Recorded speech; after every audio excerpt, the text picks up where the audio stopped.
अब इस second part में मैं आपको बताऊंगा कि सत्याग्रह का विचार। पहले मैंने बताया प्रथम विश्व युद्ध, खिलाफत और असहयोग के बारे में। अब मैं आपको बताऊंगा सत्याग्रह का विचार। सत्याग्रह से आप समझ जाइए सत्य के प्रति आग्रह, सत्य के प्रति आग्रह। तो सत्य के प्रति जो आग्रह था उसका विचार क्या था, उसके बारे में मैं आपको बताऊं कि 9 जनवरी सन 1915 को महात्मा गांधी दक्षिण अफ्रीका से भारत लौट के आए। किसमें? 9 जनवरी सन 1915, याद रखिएगा। 9 जनवरी सन 1915 में महात्मा गांधी कहाँ से? दक्षिण अफ्रीका से भारत लौट के आए। उन्होंने दक्षिण अफ्रीका में नस्ल भेदी सरकार के खिलाफ सफलतापूर्वक आंदोलन किए तथा नए तरह के जन आंदोलन था। इसे सत्याग्रह के नाम से जाना जाता था। इसका अर्थ था सत्य के लिए आग्रह। वही बात आई ना जो मैंने बताया, सत्याग्रह। दूसरा आपका आता है सत्याग्रह पर महात्मा गांधी के विचार। महात्मा गांधी के क्या विचार थे? कहा जाता है कि निष्क्रिय प्रतिरोध दुर्लभों का हथियार है। कि निष्क्रिय प्रतिरोध दुर्लभ माने कमजोर, कमजोरों का क्या है? हथियार। लेकिन इस लेख में जिस शक्ति की बात की गई है उसे केवल ताकतवर ही इस्तेमाल कर सकते हैं। यह निष्क्रिय प्रतिरोध की शक्ति नहीं है। इसके लिए तो सघन सक्रियता चाहिए। दक्षिण अफ्रीका का आंदोलन निष्क्रिय नहीं बल्कि सक्रिय आंदोलन था। तो दक्षिण अफ्रीका में इन्होंने आंदोलन चलाया, वो कोई ऐसा आंदोलन नहीं था, वो एक सक्रिय आंदोलन था। सत्याग्रह शारीरिक बल नहीं है, सत्याग्रह शारीरिक बल नहीं है। उसके लिए हमें बुद्धि का प्रयोग करना पड़ता है। लोगों को कैसे समझाऊं तब लोग हमारे पीछे पीछे आएँ, जिससे हमारा संगठन बढ़े, तो हम जो सत्याग्रह चला रहे उसमें और भी जोश आ जाए। यानी सत्याग्रही अपने शत्रु को कष्ट नहीं पहुंचाता, वह अपने शत्रु का विनाश नहीं चाहता। सत्याग्रह के प्रयोग में दुर्भावना के लिए कोई स्थान नहीं होता।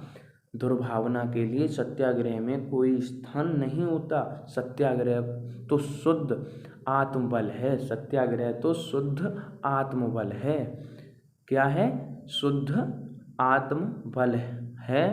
सत्य की आत्मा का आधार होता है। सत्य ही आत्मा का आधार होता है। इसमें बताया गया जो सत्य है वो आत्मा का आधार होता है। इसलिए इस बल को सत्याग्रह का नाम दिया गया है।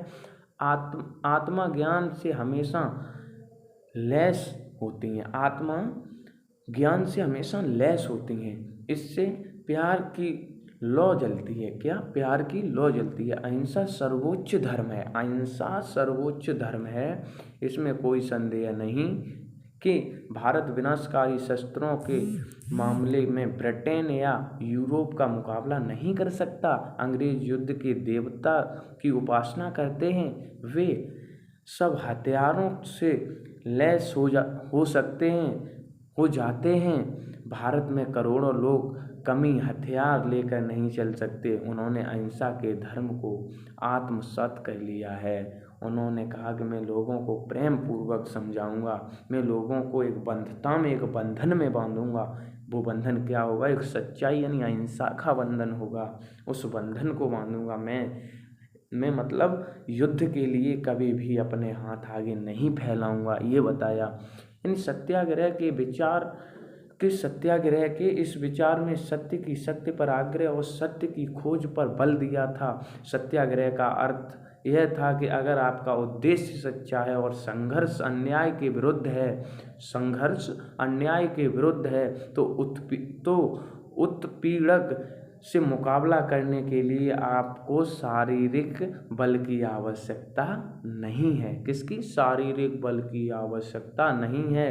प्रतिशोध की भावना या आक्रामकता का सहारा लिए बिना सत्याग्रही केवल अहिंसा के सहारे भी अपने संघर्ष में सफल हो सकता है। सत्याग्रह में केवल शत्रु को ही नहीं बल्कि सभी लोगों को हिंसा के जरिए सत्य को स्वीकार करने पर विवश किया जाता है।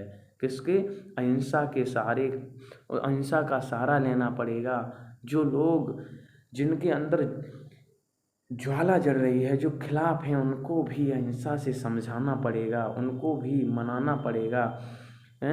इस संघर्ष में अंततः सत्य की जीत होती है। गांधी जी का मानना था कि अहिंसा का यह मार्ग सभी भारतीयों को एकता के सूत्र में बांध सकता है। यही कारण था कि भारत आने के पश्चात गांधी जी ने कई स्थानों पर सत्याग्रह आंदोलन चलाया। सन 1917 में उन्होंने बिहार में चंपारण इलाके का दौरा किया और दमनकारी बागान व्यवस्था के खिलाफ किसानों को संघर्ष के लिए प्रेरित किया। चंपारण की एक खेती हुआ करती थी जो बिहार में होती थी, उसके प्रति उन्होंने एक सत्याग्रह चला दिया सन 1917 में। चंपारण की बताते हैं, खेती करने के बाद वो फसल, वहाँ की ज़मीन थोड़ी वैसी हो जाती है, इसलिए उन्होंने उसके प्रति लोग जिससे बेरोजगार न हो उसके लिए उन्होंने एक सत्याग्रह चलाया। इसके पश्चात सन 1917 में ही गुजरात के खेड़ा जिले के किसानों की मदद के लिए सत्याग्रह चलाया। खेड़ा में फसल खराब हो जाने और प्लेग की एक महामारी आई, उसके कारण यहाँ के किसान लगान चुकाने की हालात में नहीं थे। जो खेती में लगान लगाया जाता था वो चुकाने के हालात में वहाँ के किसान नहीं थे।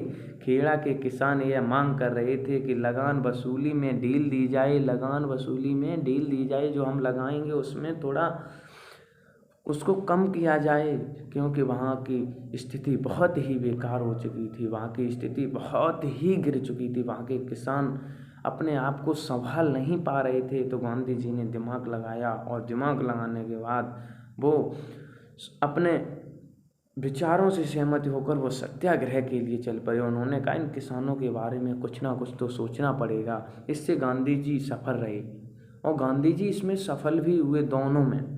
इसके बाद सन